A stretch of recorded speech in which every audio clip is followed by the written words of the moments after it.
ao deputado Roldan, da UNITA. Mbote. Mbote. Veluchukua, veluchukua, veluchumata, veluchumato. Ou seja, quem tem ouvidos que ouça. Excelência, Sr. Presidente da Assembleia Nacional, ilustres auxiliares titulares do Poder Executivo, caros colegas deputados, minhas senhoras e meus senhores. Em início de era que pretendemos não só nova, mas sobretudo melhor, em ambiente que ainda não nos dá garantias nenhumíssimas de execuibilidade de uma fiscalização dos atos do Governo, como manda a Constituição, dados os entraves criados pelo regimento da Assembleia Nacional e pelo acórdão do Tribunal Constitucional encomendado pelos nossos colegas do grupo parlamentar do MPLA, o que torna difícil o parto da transição entre o tempo antigo de igualmente antigo Presidente e o tempo novo, enfim, estamos aqui hoje para o início de uma longa discussão do maior instrumento de funcionamento do nosso, como de qualquer outro país, o Orçamento Geral do Estado. Um orçamento que, nas intenções expressas do Executivo, vai, entre outros objetivos, potenciar o desenvolvimento sustentável com a inclusão económica e social e redução das desigualdades, alavancar o desenvolvimento humano e o bem-estar dos angolanos, expandir o capital humano e criar oportunidades de emprego qualificado e remunerado para os angolanos, etc, etc, etc. E aqui começam as dúvidas. Como é que o Governo pretende chegar a esses objetivos se os senhores pretendem gastar dinheiro com torneios Edu e coisas assim, enquanto os vossos irmãos aqui mesmo no Caimbambo, Benguela, sobrevivem com os estômagos retorcidos de tanta fome e para escapar à morte estão a esvaziar as mangueiras de mangas verdes e pelo país inteiro morrem centenas de crianças por falta de medicamentos básicos.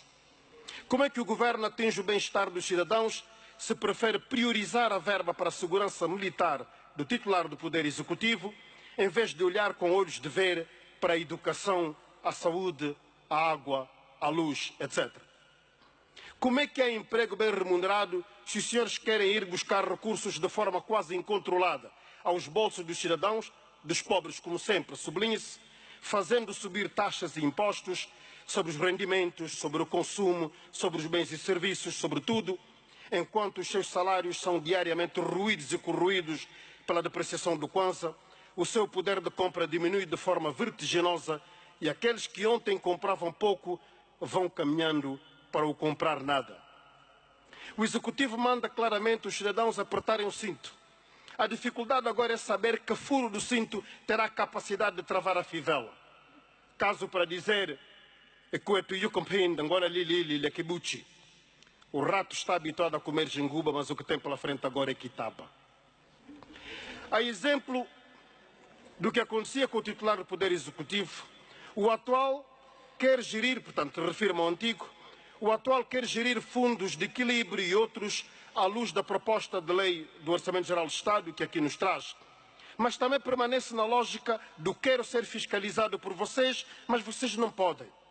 Agindo claramente como adulto que coloca rebuçado por cima de um móvel alto e diz à criança, quando quiseres, está aí, o rebuçado é teu.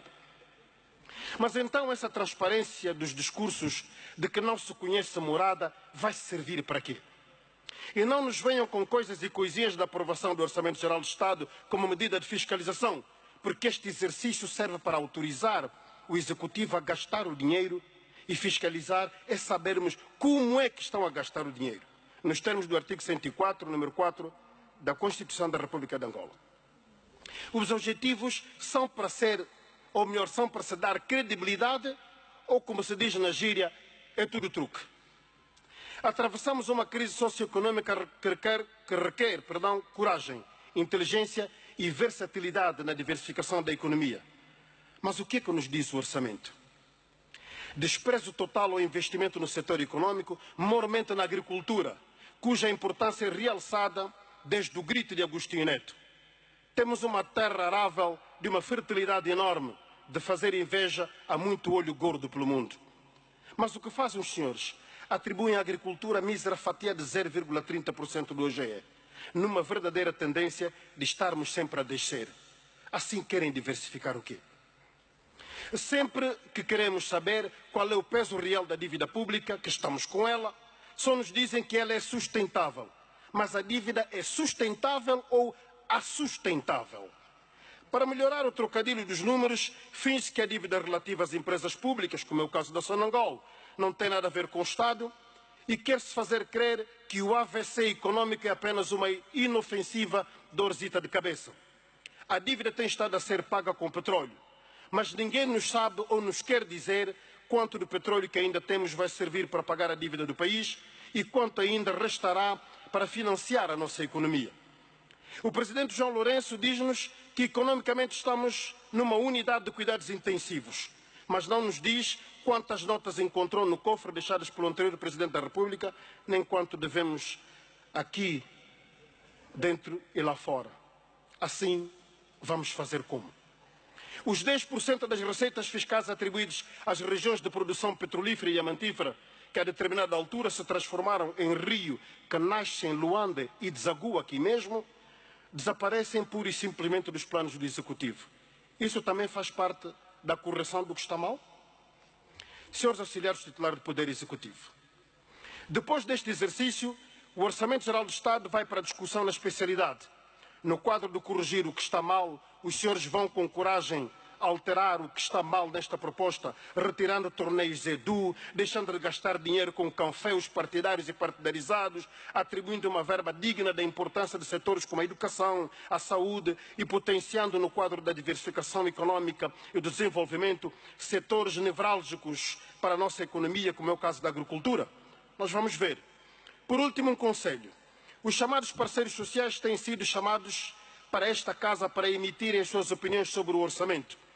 Para esta Assembleia têm sido trazidas contribuições valiosas, mas ficam sempre para orçamentos futuros sem que se saiba em que futuro esse futuro mora. Sabemos todos que a realidade macroeconómica em 2018 não é necessariamente igual a de 2019, 2020, etc. Consequentemente, e porque hoje não pode visar outra coisa que não seja o alcance dos objetivos que Vossas Excelências evocam no relatório de fundamentação, talvez fosse mais aconselhável que a consulta com os parceiros sociais se fizesse na altura da feitura do orçamento pelo Executivo, em vez de se cingir a ouvi-los aqui no Parlamento, quando o orçamento já não tem elasticidade nenhuma para as alterações substanciais. Muito obrigado, Sr. Presidente.